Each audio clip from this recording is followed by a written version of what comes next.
কখনো কখনো স্বপ্ন জন্ম নেয় সবচেয়ে কঠিন বাস্তবতার ভেতর থেকেও। মাত্র 11 বছর বয়সী শিশুটির জন্ম থেকেই নেই দুটি হাত, তবুও মন ভাঙেনি তার। দুই পা দিয়ে লেখে, আঁকে, শেখে, যেন পুরো পৃথিবীকে বলে দিতে চাই সীমাবদ্ধতা নয়, ইচ্ছা শক্তি মানুষের আসল শক্তি। কিন্তু জীবন তার সামনে এক নতুন দেয়াল তুলেছে, দারিদ্র্যের দেয়াল, যা তার প্রতিদিনের পথটা আরো কঠিন করে তুলেছে। যে বয়সে বন্ধু বান্ধবের সঙ্গে নতুন খাতা কলম নিয়ে স্কুলে দৌড়ে যাওয়ার কথা, সে বয়সেই তাকে লড়তে হচ্ছে টিকে থাকার যুদ্ধে। স্যান্ডেলিনা সো, রূপচর্চায় আভিজাত্য। তার হাতের অভাব তাকে আটকায়নি ঠিকই, কিন্তু টাকার অভাব তাকে স্কুলের গণ্ডিতেই পৌঁছাতে দিচ্ছে না। স্বপ্নগুলো যেন ম্লান হতে বসেছে। ছেলেরা লেখাপড়ায় খুব ইচ্ছুক, কিন্তু ওর আম্মুর যে অর্থ সম্পদ আছে তার লেখাপড়া করা সম্ভব না। আপনারা দয়া করে ইচ্ছা করেন তাহলে ছেলেরা একটু ভবিষ্যতের জন্য একটু কাজ করে দিতে পারে। অদম্য মনোবল আর বুক ভরা স্বপ্ন নিয়ে শিশুটি চেয়েছিল শারীরিক প্রতিবন্ধকতাকে জয় করে একদিন আলো ছড়াতে। পা দিয়ে লিখে শিক্ষার পথে তার এগিয়ে চলার গল্পও একসময় অনেকের মন ছুঁয়ে গিয়েছিল। কিন্তু 3 বছর আগে বাবার রাজমিস্ত্রি সুমন মিয়া মারা যাওয়ার পর থেকেই পরিবারটি আর্থিক সংকটে ডুবে আছে। স্কুলে যাওয়ার বদলে এখন সে নির্বাক অপেক্ষায়। প্রয়োজনীয় শিক্ষা উপকরণ, স্কুলে যাতায়াত সবকিছুই এখন অনিশ্চিত।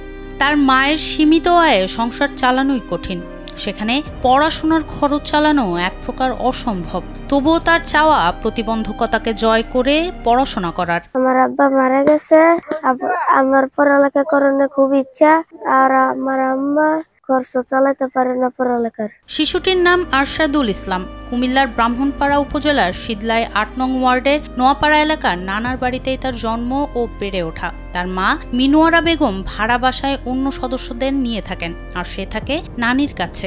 জন্ম থেকে শারীরিক প্রতিবন্ধী এই শিশুটির শিক্ষার প্রতি তীব্র আগ্রহ স্থানীয়দের কাছে অনুকরণীয়। অসহায় নানি কোহিনুর বেগম জানান, ব্রাক স্কুলে পড়ালেও অর্থের অভাবে এখন আরশাদুলকে পড়াতে পারছেন না।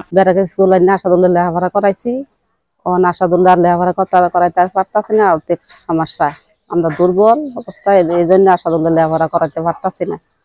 আপনারা যদি সরকারিভাবে কোনো সহযোগিতা করেন তাইলে আরশাদুল্লাহর লেখাপড়া আগ্রহ আছে, আরশাদুল্লাহ লেখাপড়া করতে পারবো। স্থানীয়রা জানান, সহযোগিতা পেলে সে অনেক দূর যেতে পারবে।